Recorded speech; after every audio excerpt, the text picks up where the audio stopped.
श्री राधे राधे। भक्तों, महान संत लोग भगवान से जो प्रेम करते हैं वो भगवान की प्रिय गौ माता से भी प्रेम करते हैं। और उनके प्रति कहीं अत्याचार होता हो तो उनकी सुरक्षा के लिए प्राणपण से लग जाते हैं। ये साधु का स्वभाव होता है। और इसी स्वभाव के ही कारण महाराज श्री प्रभुदत्त जी ब्रह्मचारी, इनका दर्शन मैंने बहुत बार किया था। उन्हीं की एक बात सुना रहा हूँ। वो श्री घनश्याम जी ठाकुर जी और पोद्दार जी महाराज, इन सब का बड़ा प्रेम भरा संबंध था इनसे, प्रभुदत्त ब्रह्मचारी जी से। प्रभुदत्त ब्रह्मचारी जी सन 1966 में गोरक्षा के लिए अखिल भारतीय स्तर पर आंदोलन आरंभ किए थे। और श्री ब्रह्मचारी जी ने, प्रभुदत्त जी ने यमुना पार एक गौशाला का निर्माण कराया था जिसका नाम गोलोक धाम रखा था। वे वहीं पर गायों की सेवा में रत रहा करते थे। इसी अवधि में पूज्य श्री भाई जी का ब्रज में आगमन हुआ। साथ में राधा बाबा भी थे। और ये लोग बिड़ला धर्मशाला, जो बिड़ला मंदिर है मथुरा और वृंदावन के बीच में, वहाँ रुके हुए थे। ब्रह्मचारी जी का आग्रह था कि श्री राधा बाबा जी, श्री पोद्दार जी महाराज एवं पूज्या माँ, जो पोद्दार जी महाराज की धर्मपत्नी थी, महान संत थी, वो भगवान की भक्त थी। तो ब्रह्मचारी जी चाहते थे कि सब लोग गोलोक धाम एक बार दर्शन देने के लिए पधारें। तो श्री भाई जी ने उनके स्नेहाग्रह को स्वीकार कर लिया। तिथि निश्चित कर दी गई। उस दिन गोलोक धाम जो बनाया था श्री ब्रह्मचारी प्रभुदत्त जी महाराज ने, वहाँ एक सभा का आयोजन भी रखा गया। वहाँ तक जाने का मार्ग सीधा वृंदावन होकर ही था, किंतु पूज्य राधा बाबा किसी अंतरंग भावनात्मक कारण से श्री धाम वृंदावन में प्रवेश नहीं करते थे। महाराज, जिन प्रेमियों की विचित्र रहनी सहनी होती जिसको समझना मुश्किल होता है। अब ये बात भगवान कृष्ण के परम प्रिय भक्त होकर के भी राधा बाबा की समझ में जल्दी नहीं आ सकती है कि कौन सी ऐसी भावनात्मक बात थी कि जिससे श्री धाम वृंदावन में प्रवेश नहीं करते थे राधा बाबा। और कृष्ण की भक्ति में बहुत अधिक गहरी पैठ थी। सिद्ध पुरुष थे, सच्चे कृष्ण भक्त थे, लेकिन वृंदावन में प्रवेश नहीं करते थे और आते थे, बाहर बाहर घूमते थे। उसका कारण तो वही जाने। और इसीलिए मथुरा राजा माट मार्ग से हो करके यमुना पार गोलोक धाम में जाने का कार्यक्रम बना। मोटर कार में पूज्य श्री राधा बाबा जी, श्री भाई जी महाराज आगे की सीट पर तथा श्री ठाकुर जी और माता जी और आदरणीय बाई जी अर्थात भाई जी की पुत्री सावित्री माँ, ये पीछे की सीट पर बैठे थे। तीन पीछे थे, ठाकुर जी, माता जी और बाई जी, और आगे श्री भाई जी और राधा बाबा जी बैठे थे। तो मोटर में बैठते ही भाई जी ने ठाकुर जी से पूछा कि क्यों घनश्याम, तुम रास्ता जानते हो ना? तो ठाकुर जी ने कहा, जी बाबूजी, यहाँ का एक एक रास्ता हमारा देखा हुआ है। तो श्री भाई जी ने कहा, अच्छा तो तुम ड्राइवर को बताते रहना कि कहाँ दाएं बाएं मुड़ना है। और कार जब मथुरा शहर के बाहर आ गई तो भाई जी ने ठाकुर जी को आगे की सीट पर पूज्य राधा बाबा के बगल में बैठा दिया और स्वयं पीछे बैठ गए, जिससे मार्ग में आने वाले विशेष स्थानों का परिचय श्री राधा बाबा को ठाकुर जी के द्वारा प्राप्त होता रहे। कार ज्यों ही माठ से गोलोक धाम के लिए वृंदावन की ओर बढ़ी कि थोड़ी दूर पर यमुना जी की नील धारा का दर्शन होने लगा। उस पार वृंदावन के विशाल मंदिरों के जो मुख्य शिखर दिखाई देते, श्री ठाकुर जी उनका परिचय पूज्य बाबा को देते जाते थे। वर्णन सुन करके राधा बाबा की दशा कुछ और ही हो जाती। बाबा को बतलाने में और उनकी अभिभूत मुखाकृति को देखने में श्री ठाकुर जी को मार्ग का भान नहीं रहा और वे पहुंच गए गोलोक धाम की बजाय मानसरोवर। अब भक्तों, ये हिमालय वाला मानसरोवर मत समझ लेना। ये मानसरोवर श्री वृंदावन धाम के पास में है, यमुना पार है, थोड़ा चलना पड़ता है। बहुत प्रेमी लोग ही जाते हैं। वृंदावन धाम की परिक्रमा के अंदर नहीं है, बाहर है, यमुना पार। तो श्री भाई जी ने विनोद की भाषा में कहा ठाकुर जी से कि तुम तो अच्छे राह दिखलाने वाले मिले। पहुंचा रहे थे गोलोक धाम, पहुंचा दिया मानसरोवर। और इसके बाद श्री भाई जी बड़े प्यार से बोले, मुझे इन स्थानों का दर्शन बड़ा प्रिय लगता है। तात्पर्य यह था भक्तों कि मेरा मन था यहाँ दर्शन करने का, इसलिए भगवान ले आए मुझको। ठाकुर जी को भी ये लगा कि भगवान की इच्छा से हम लोग आए।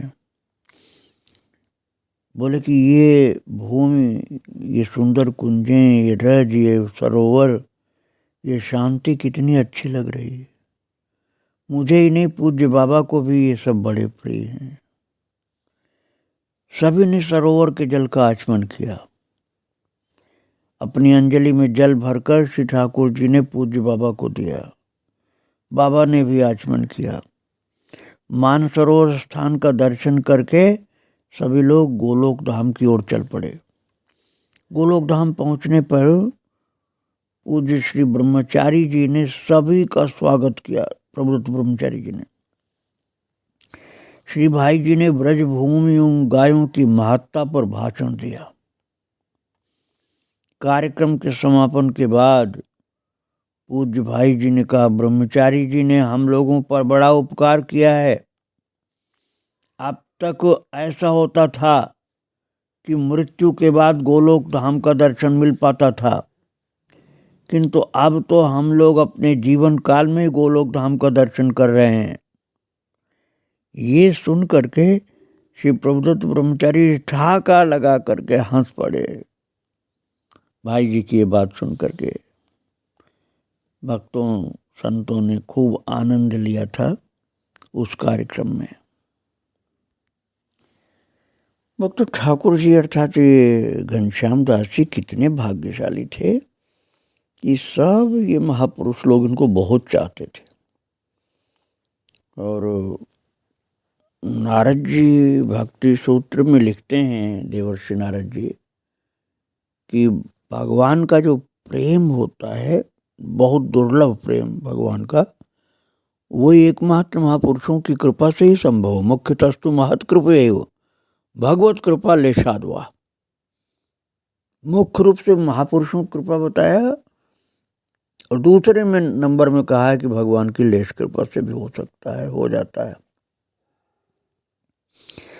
और यही प्रत्यक्ष हो रहा था घनश्याम जी के जीवन में। पूज्य भाई जी, राधा बाबा जी, महाराज जी अर्थात बालकृष्ण दास जी, इन महापुरुषों के बीच रहकर ठाकुर जी की आध्यात्मिक संपदा में बहुत वृद्धि हुई और स्वयं श्री ठाकुर जी ने अपने शब्दों में कहा था कि मेरे ऊपर बाबूजी, बाबा अर्थात पोद्दार जी और राधा बाबा और महाराज जी की विशेष कृपा है। लोक व्यवहार बाबूजी से सीखा, घनश्याम दास जी कहते थे लोक व्यवहार बाबूजी से सीखा अर्थात पोद्दार जी महाराज से। भजन एवं उपासना महाराज जी की है अर्थात बालकृष्ण दास जी की, पर संस्कार बाबा के हैं। तीनों ही संत ऐसे विलक्षण थे कि जिनके जीवन में भजन मूर्त था, प्रकट था। इनकी छोटी सी चेष्टाएं, वो सामान्य सी भागवत प्रसाद पाने की क्रिया भी अलौकिकता से परिपूर्ण थी। ये किसी और ही राज्य में रहते हुए सब क्रियाएं कर रहे हैं, ऐसा स्पष्ट अनुभव होता था। ये सभी संत इतने उच्च कोटि के थे कि जिनके दर्शन मात्र से मन में दिव्य भाव जागृत होते थे। बहुत ही महानता इनके अंदर थी। भक्तों, ऐसे महापुरुष जीवन में किसी को बहुत बड़े भाग्य किसी को हो तभी मिलते हैं, साधारण व्यक्ति को नहीं मिलते हैं। और मिलने के बाद इनसे प्रेम हो जाए और ये भी कृपा करके अपना लें, ये बहुत उच्च कोटि की स्थिति होती है। और यदि ऐसे संत जीवन में मिल जाएं, ऐसे भक्त मिल जाएं, तो फिर उस समय साधक का भाग्य जगता है। तो वो कैसे रहता है, इनके साथ इस विषय में कहा गया है कि रुचि लय शुचि सेवा करें, सेवक कहिए सोय, तन मन धन अर्पण करे, रहे अपनपो खोए। और महाराज जी की सेवा ही अब ठाकुर जी के भजन का प्रधान अंग हो गया था। इन संतों की सेवा, यही इनको लगता था कि जीवन का वास्तविक उद्देश्य है। पूज्य महाराज जी की रुचि ही अब उनकी रुचि बन गई थी। महाराज जी के मनोभावों को भांप कर तदनुसार उपयुक्त सेवा संपन्न कर देते थे। देखिए, जिनको देख करके महाराज जी बड़े प्रसन्न होते थे। गुरुदेव इनके अपने नित्य नियम को पूरा करके जब ये अपनी कुटिया से परम पूज्य महाराज जी के दर्शनार्थ आ रहे होते थे, तो इसके पूर्व ही महाराज जी अपने निकटस्थ परिकरों से कहते कि देखिए, ठाकुर जी अब आने वाले ही हैं, क्योंकि मुझे संगीत की स्फूर्ति होने लगी है। और कुछ ही क्षणों बाद ऐसा देखा जाता कि ठाकुर जी श्री चरणों में आकर प्रणाम निवेदित कर रहे हैं। तुरंत ही हास्य विनोदपूर्ण वातावरण छा जाता था। ठाकुर जी उन दिनों बहुत ही वैराग्यपूर्ण जीवन व्यतीत करते थे। पूज्य महाराज जी इनके लिए कहा करते थे कि पूर्व जन्म के कोई योग भ्रष्ट महात्मा हैं। पूज्य महाराज जी के अनुगत्य में रहने वाले अन्य सभी परिकरजन का जीवन भी बड़ा विरक्तिपूर्ण था। बाह्य परिवेश की ओर किसी का ध्यान ही नहीं जाता था, आलस्य का नाम नहीं था। सभी भजन साधन में लगे रहते। श्री कृष्ण स्फूर्ति से भरे हुए वहाँ के वातावरण में पूज्य जी का सत्संग अद्भुत रस की वर्षा करता था। उनकी वाणी पात्र पात्र का भेद किए बिना सभी के हृदय को समान रूप से स्पर्श करती थी। पूज्य चरण स्वयं जिस स्वरूप के आस्वादन में निमग्न रहते थे, निकटस्थ परिजन को भी अनायास उस चिन्मय भूमिका में प्रतिष्ठित कर देते थे। और भक्तों, श्री महाराज जी का परिकर अपने आप में निराला ही था। जागतिक प्रचार प्रसार वैभव से दूर, धामी रस के समास्वादन में चूर अलमस्त परिकर। पूज्य श्री महाराज जी बालकृष्ण दास जी वो उनके परिकर जनों की रहनी को देखकर श्री चैतन्य महाप्रभु वो उनके परिकर मंडल की जीवन शैली का स्मरण होता है। श्री कृष्ण मिलन व्याकुलता नाम नाम नाम। ऐसा जीवन था। श्री कृष्ण की मिलन से व्याकुलता मन में इन लोगों की उत्पन्न रहती थी। भगवान के नाम में झूमते रहते थे, मस्ती में रहते थे। घनश्याम दास जी की जीवन में ऐसे महापुरुष मिले थे, एक से एक विलक्षण सब। इनके गुरुदेव श्री बालकृष्ण दास जी की दृष्टि में तो प्राकृत प्रपंच था ही नहीं। वे कहते एकमात्र अखंड रसमय व्यापक प्रेम साम्राज्य की सत्ता है। हमारा श्री कृष्ण से एक पल के लिए भी बिछोह नहीं है। हम अभी भी उनके निकट ही हैं। उन्होंने अर्ध क्षण के लिए केवल बीच में एक लुका छिपी का कौतुक किया तथा पास में ही छिपे हैं। इस मध्यकालिक अर्ध क्षण में भी हम श्री कृष्ण के निकट ही हैं, किंतु उनकी निकटता में रहने वाले अपने पूर्वीय निज मूल सखी स्वरूप की हमें विस्मृति हो गई है। भक्तों ये अपने को सखी मानते थे और कहते थे हम लोग सखी हैं, लेकिन हमें अपने स्वरूप की विस्मृति हो गई है। हाँ, वस्तु का पूर्णानुभव निज मूल अवस्था में होकर ही हो सकता है। बिना अवस्था में आए हम नहीं कर सकेंगे किंचित भी झलक का अनुभव। उस मूल स्वरूप का स्मरण कैसे हो? इस प्रश्न के उत्तर में पूज्य श्री कहते थे कि अपने स्वरूप की हम जब तक प्रतीक्षा करते रहेंगे तब तक न हमें स्वरूप की प्राप्ति होगी न भगवान की। भजन करते करते मुझे ऐसा स्वरूप प्राप्त हो जाएगा, तब मैं उनका दर्शन करूंगा। ऐसा विचार अपने स्वतः सिद्ध स्वरूप को साथ साथ भागवत निकट स्थिति में अत्यंत दूर करा देता है। कहते थे कि अपना स्वरूप न भविष्य में प्राप्त होने वाला न भविष्य के श्री कृष्ण। हमारा स्वतः सिद्ध रसिक स्वरूप पूर्व से ही तैयार। सार बातें बताते थे कि हमारा स्वतः सिद्ध रसिक स्वरूप पूर्व से ही तैयार। ऐसा नहीं कि बनाया जाएगा, पहले से तैयार है। हमारा प्रतिक्षण साध्य समागम से युक्त है। आवश्यकता है अपने विमल स्वरूप के स्मरण होने की। श्री कृष्ण स्मरणाधीन हैं। प्रगाढ़ प्रगाढ़ स्मरण की दशा में उनका प्रत्यक्ष अनुभव हो सकता है। अनुगत जनों के प्रति पूज्य श्री का यही संकेत था।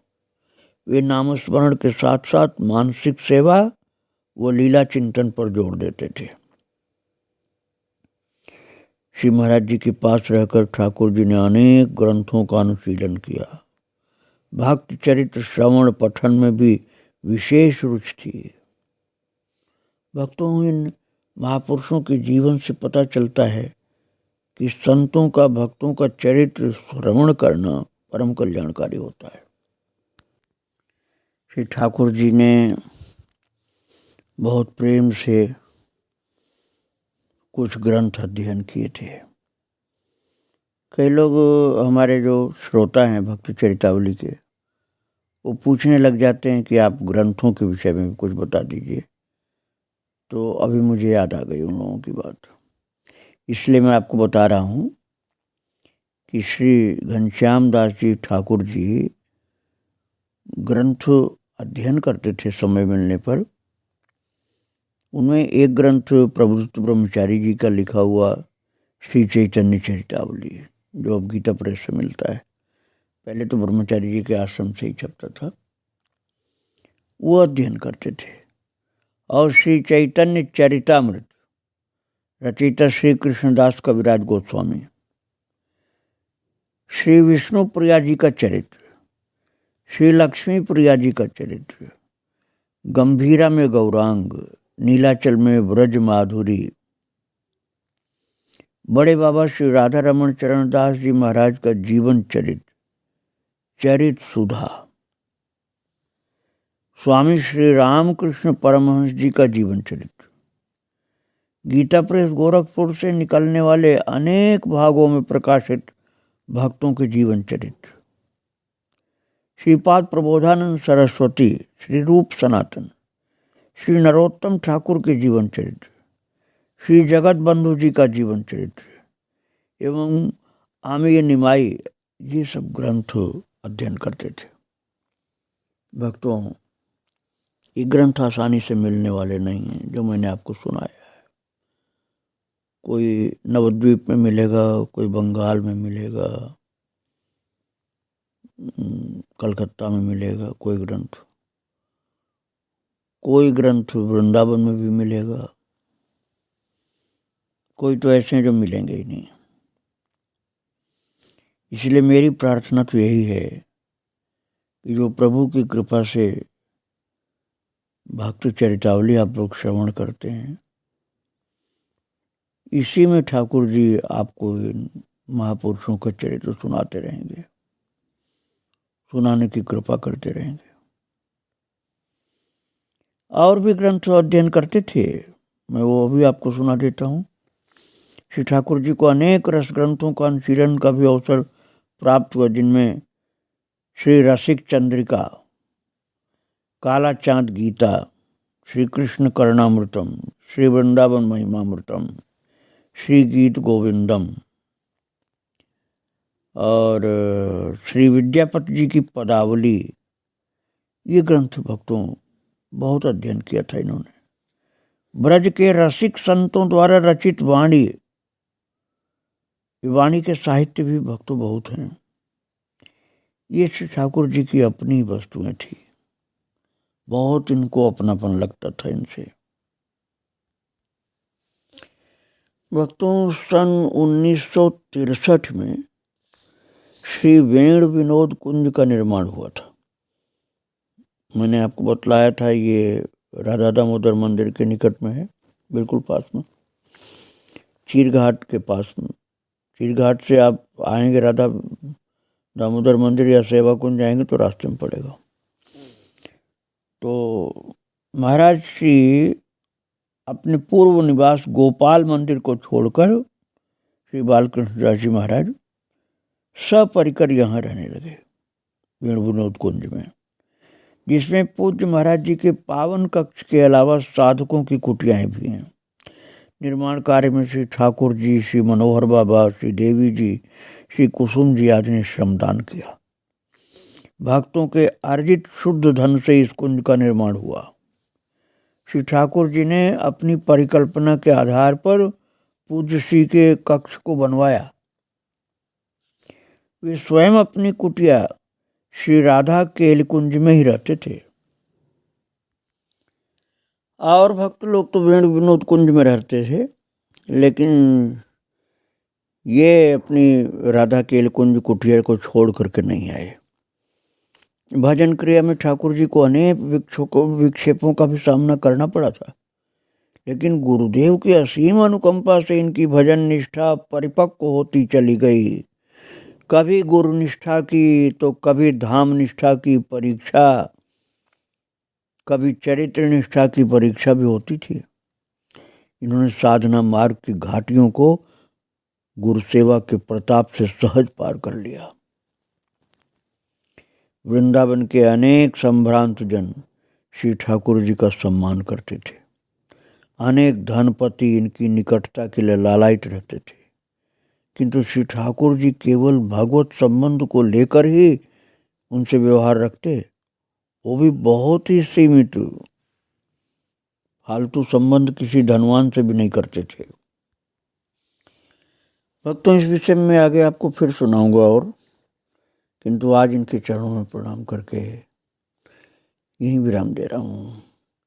श्री राधे राधे, जय श्री राधे राधे।